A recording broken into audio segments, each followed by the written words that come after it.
All right, everything is dry, so let's put the card together.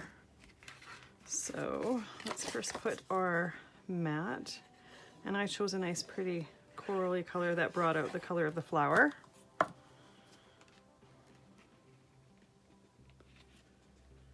And really you could choose any shade of that flower or even the center.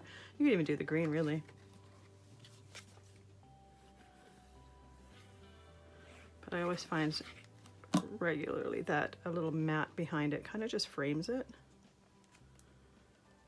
There we go. And then last but certainly not least, this one's got space right on there for a sentiment, so let's put it on. You don't necessarily have to. You could also put a die cut in this corner. That would work as well. But there you go.